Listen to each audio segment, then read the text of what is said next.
आज question number 4 हम लोग करेंगे। Answer the following, which integer is neither positive nor negative. तो ये हमारा देखिए नंबर लाइन है, यहाँ पर 0 है, यहाँ पर 1 है, यहाँ पर 2 है, इस साइड में हमारा -1, इस साइड में -2 है।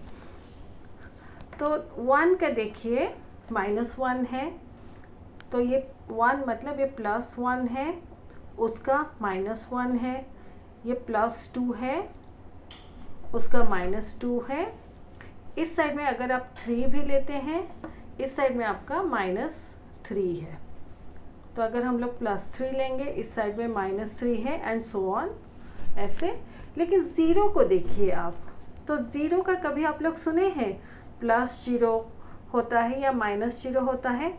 ऐसा किसी भी केस में नहीं होता। तो 0 हमारा जो इंटीजर है ये हमारा नाइदर पॉजिटिव नॉर नेगेटिव है, क्योंकि कभी 0 जो है वो +0 या -0 नहीं होता। तो अगर क्वेश्चन पूछा जाए which integer is neither positive nor negative, तो इसका आंसर होगा 0। The integer 0 is neither positive nor negative. Second question है, a rational number can always be written as p by q. Is it necessary that any number written as q by p is a rational number? तो इसका meaning है कि जितने भी हमारे rational numbers हैं, सारे रैशनल नंबर्स को हम लोग p by q फॉर्म में लिख सकते हैं।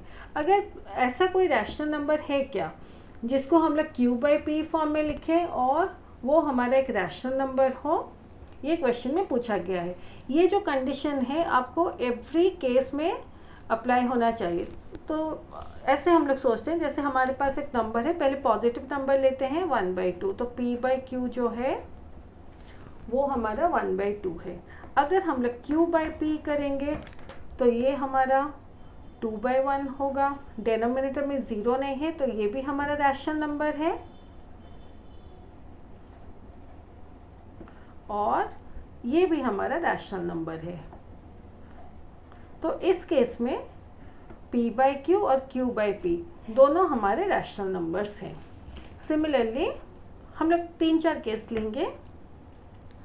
तो सेकेंड केस में हम लोग नेगेटिव नंबर लेते हैं, p by q हमारा -1/2 है।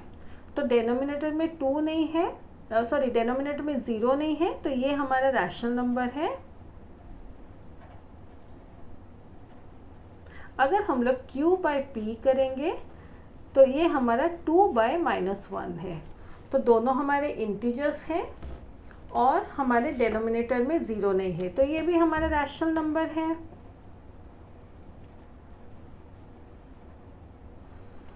थर्ड केस हम लोग लेते हैं, ये 2 केसेस हो गए। तो थर्ड केस मैं यहाँ पे दिखाती हूँ, दोनों हमारे नेगेटिव इंटीजर्स है। p by q -1/-2 अगर है तो ये दोनों इंटीजर्स हैं और डिनोमिनेटर में हमारा 0 नहीं है, तो ये हमारा रैशनल नंबर है। q by p अगर लेंगे तो ये -2/-1 है, तो दोनों इंटीजर्स हैं और हमारे डिनोमिनेटर में 0 नहीं है, तो ये भी हमारा रैशनल नंबर है। तो इस केस में भी हमारा जो कंडीशन है p by q को अगर हम लोग q by p में कन्वर्ट करते हैं तो हमारा रैशनल नंबर बन जाता है।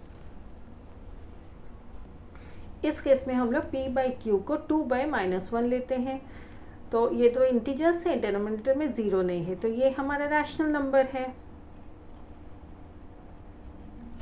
q by p जब कर लेंगे तो ये -1/2 है, तो दोनों हमारे इंटीजर्स हैं और डिनोमिनेटर में हमारा 0 नहीं है, तो ये भी हमारा रैशनल नंबर है। तो 4 केसेस में q by p और p by q, अगर p by q का ऐसा सोचिए कि p by q को हम लोग जब q by p में कन्वर्ट करते हैं हमारा ये रैशनल नंबर बनता है। तो 4 केसेस हो गए। अभी एक एक्सेप्शनल केसेस हम लोग देखेंगे। तो जैसे आपका देखिए 0/7 है, तो ये दोनों इंटीजर्स हैं और डिनोमिनेटर में 0 नहीं है, तो p/q हमारा 0/7 है। तो दोनों इंटीजर्स है और डिनोमिनेटर में हमारा 0 नहीं है, तो ये हमारा रैशनल नंबर बन गया। तो q/p हम लोग लेंगे, न्यूमरेटर को डिनोमिनेटर में ले आएंगे और डिनोमिनेटर को न्यूमरेटर में ले जाएंगे। तो q/p करने से ये हमारा न्यूमरेटर में चला जाएगा और डिनोमिनेटर में ये जो न्यूमरेटर में 0 है वो आ जाएगा, तो 7/0 बन जाता है। ये दोनों इंटीजर्स है लेकिन हमारे डिनोमिनेटर में 0 है। तो रैशनल नंबर का रूल है कि डिनोमिनेटर में कभी 0 नहीं हो सकता, ये हमारा रैशनल नंबर नहीं है।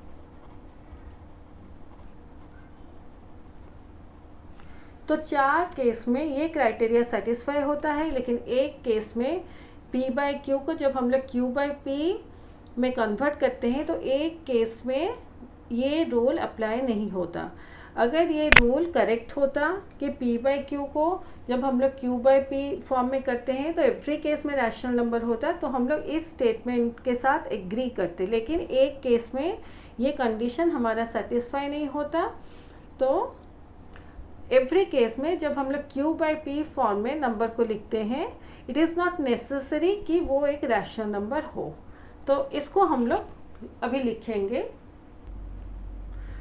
तो इस क्वेश्चन को हम लोग इसका सॉल्यूशन ऐसे लिखेंगे, no in every case q/p will not be a rational number. For example if p/q equal to 0/7 equal to rational number, q/p equal to 7/0 equal to not a rational number as its denominator is 0।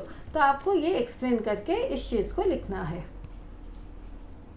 तो ये इसका सारा explanation रहा।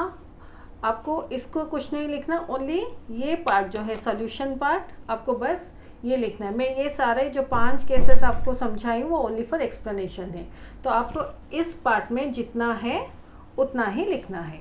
यानी ये border जो दिया गया है उसके बाहर जो भी लिखा गया है बस उसी को ही लिखना है।